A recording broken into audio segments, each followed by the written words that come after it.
You charge your phone overnight. By evening, it is nearly dead again.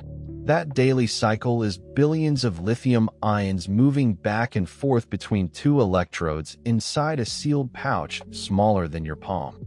No electricity is stored like water in a tank.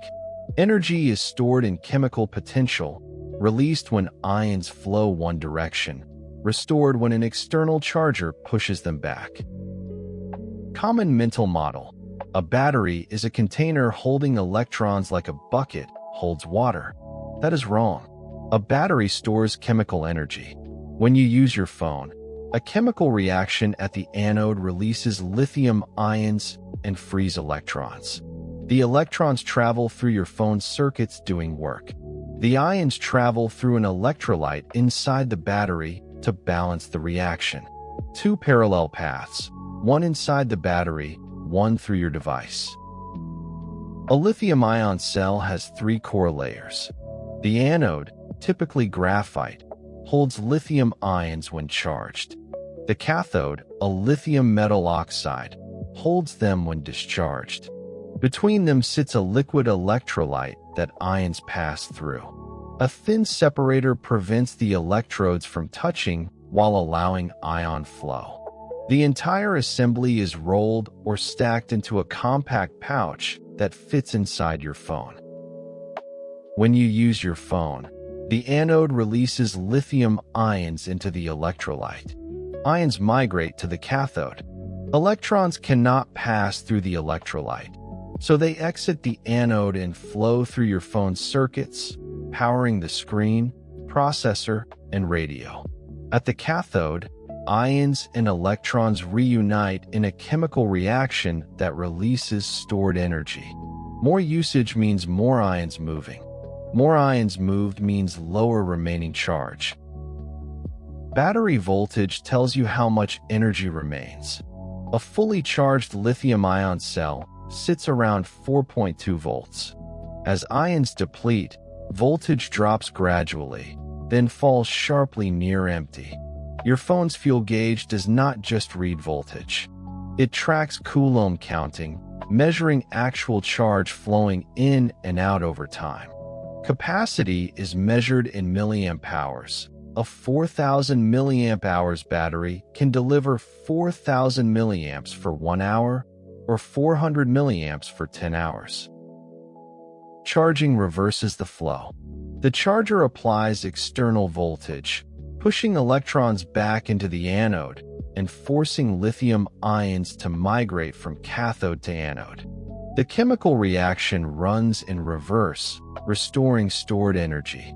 Your phone's charging controller chip manages this process, communicating with the charger to request the right voltage and current.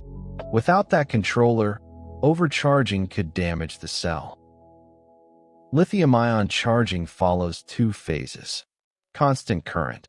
The charger delivers maximum safe current while voltage rises. Constant voltage. Once the cell hits 4.2 volts, current tapers off while voltage holds steady. The last 20% takes disproportionately long because the charger reduces current to avoid stressing the cell. Fast charging mostly optimizes the constant current phase, which is why the final stretch always feels slow. Fast charging pushes higher current through the cell. Higher current means more resistance losses inside the electrodes and electrolyte, and resistance losses become heat. The charging controller monitors cell temperature and throttles current if it gets too hot. Wireless charging adds another loss layer. Energy transfers through an electromagnetic field, and some of that energy becomes heat in the coil instead of reaching the battery. More Watson does not mean all watts stored. Here is the detail battery engineers wish everyone knew. Lithium-ion cells last longest when kept between 20 and 80% charge. Full 100% charges stress the cathode. Deep discharges to zero stress the anode. Your phone's optimized charging feature learns your routine and holds at 80% until you need it. The last 20% is convenience, not chemistry. Daily full charges accelerate capacity fade over months. Plug in at night. Wake up at 100%. Modern phones stop charging when full and run on wall power. They do not overcharge in the old sense. But sitting at 100% for hours while plugged in keeps the cell at high voltage stress. That is why optimized overnight charging exists. Fill to 80, wait, then top up before your alarm. The difference in battery health after 2 years is measurable. From ions to percentage, discharge moves lithium ions to the cathode while electrons power your phone. Charging reverses the flow. Voltage and Coulomb counting report remaining charge. CC/CV phases control speed and safety. Heat comes from resistance at high current. Keeping charge between 20 and 80% extends cell life. The battery icon is a chemical engine, not a bucket.